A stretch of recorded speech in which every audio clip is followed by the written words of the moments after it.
remember, mga minamahal, merong isang teacher noon na nag-post.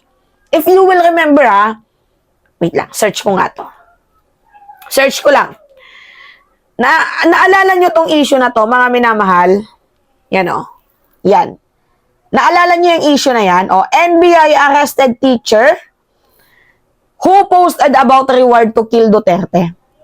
I know that you remember this issue, yung 50 million na reward money ng isang teacher na nag-post for clout dahil galit sa ginawa ninyo sa ABS-CBN, di ba? Nag-post ng isang teacher na wala naman talagang kakayahan na magbigay ng 50 million na ang makapagpatay daw kay Duterte, bibigyan niya ng reward.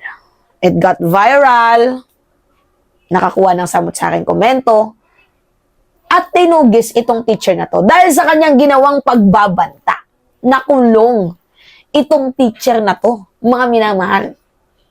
Sa mga hindi nakalaman, nakulong po itong teacher na to na alam naman po nating walang pera. Alam naman po nating salat din sa buhay. Nagmakaawa, lumuhod ang kanyang magulang sa harap ng presidente at sa harap ng station police. Kasi dala na din po ng galit ng lalaki na yun, mga minamahal, sa ginawa niyong pambababoy sa ABS-CBN na mayroong humigit kumulang 11,000 workers ang nagtatrabaho doon. Tinanggalan nyo ng prangkesa yung ABS-CBN. Tinanggalan ninyo. Nagalit yung teacher. Kaya niya nasabi yung bagay na to. And then, nung naging viral, nakakuha ng samot-saring opinion, pinahuli nyo at inaresto. I don't know kung nakalaya na ba itong teacher na to Hindi lang natin alam, mga minamahal. Nakulong, inaresto, tapos itong si Sara Duterte na nagbanta sa ating presidente, mananatiling nakalaya. Hindi naman po ata po pwede yun. Wala pong VIP dito. Hindi porket vice-presidente ka, ay hahayaan yung ganitong klaseng galaw mo. Yung ganitong klaseng movement mo, hindi po ito po pwede. Vice President. Diba? I think dapat arestuhin na, mga minamahal, itong si Sara Duterte. Kasi, yung sabi nga ng teacher, mga minamahal, joke niya lang daw po yun. Pero tinake po noon ng Malacanang, yung sinabi ng teacher na yan, tinake ng Malacanang as a serious threat. Yes, tinake nila as a serious threat, kaya inaresto itong teacher na ito. And then itong si Sara Duterte, meron siyang remark, hindi ako nagbibiro, seryoso po ako. So, dapat arestuhin na ang vice-presidente. And we all know that Sara Duterte might have been or, merong private army. Just like Kibuloy. Na dapat siniseryoso to, mga minamahal, ng otoridad. Hindi to pwede. Madaya to. Law-abiding citizen na nga, mga minamahal, itong si Sara Duterte. Diba? Tapos nag-threat pa. Payag kayo nun, malaya lang yung diputa. Kaya tama lang yung ginawa ng presidente ng Integrated Bar of the Philippines, yung IBP na si President Domingo Igon Cayoso. Tama lang na kasuhan ng disbarment grounds from legal practices itong si Vice President Sara Duterte. Bukod sa ang daming niyang violation na inilabag, seryosong threat po itong ginawang marka ng ating Vice Presidente dito sa ating Pangulo, sa unang ginang at kay House Speaker. Nang dahil lang sa putang inang isang chismis na narinig niya.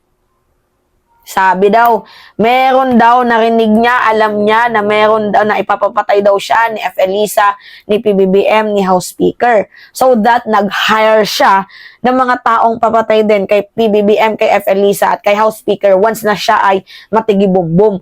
Eh paano mga minamahal kung ang punto dito namatay ka sa aksidente?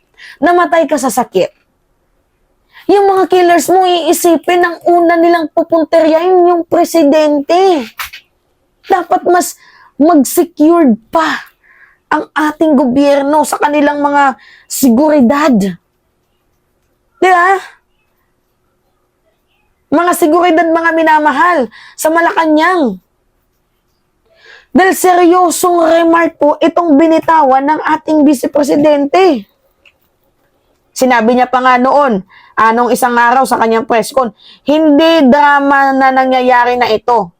Part ng kanilang script, hindi ito spontaneous, hindi ito, or iba pala yun mga minamahal, iba yung statement na yun. I mean, nasa na yung statement ni Sara Duterte. Basta mayroon siyang sinabi mga minamahal na hindi ako nagbibiro. Seryoso ako sa aking naging statement. Yes, totoo yan mga minamahal. So, paano natin ipaglalaban itong si Vice President Sara Duterte sa kanyang ginawang katarantaduan, tapos sila pa yung may ganang mga minamahal, mag people power. Well, buti na lang mga minamahal, yung people power nila ay lusaw na lusaw, hindi sinuportahan ng taong bayan. Wala. Hindi sinuportahan mga minamahal. Sa madaling sabi, bigo yung people power nila.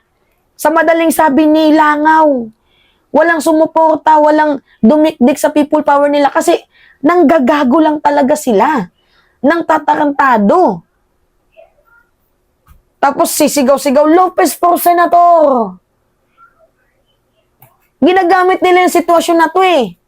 Medyo magaling yung drama nila, mga minamahal. Kita naman natin, yung acting ni Pulong, acting ni Zulaika, acting ng mga Duterte, yung the way na pagmamanipulate nila mga minamahal sa social media, medyo magaling. 10 out of 10. Pero tayong mga nakakaintindi, tayong nakakaalam sa totoong issue, tayong nakakakita ng katotohanan, wala. Hindi tayo madadala sa ganyan. Kasi hindi tayo bobo. Yeah? Continue tayo ha. Continue tayo sa sa statement. Ay unthinkable yung ganito eh. Sabi po yan ng IDP president na nire-refer yung naging behavior ni Sara Duterte.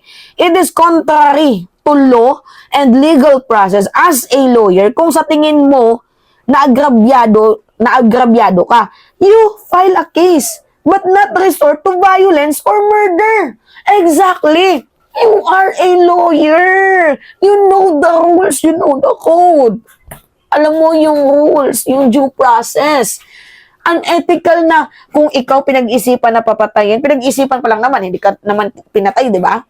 So, contrary dyan, you should sue or file a case against Evelisa or President Marcos or House Speaker Martin Romualdez.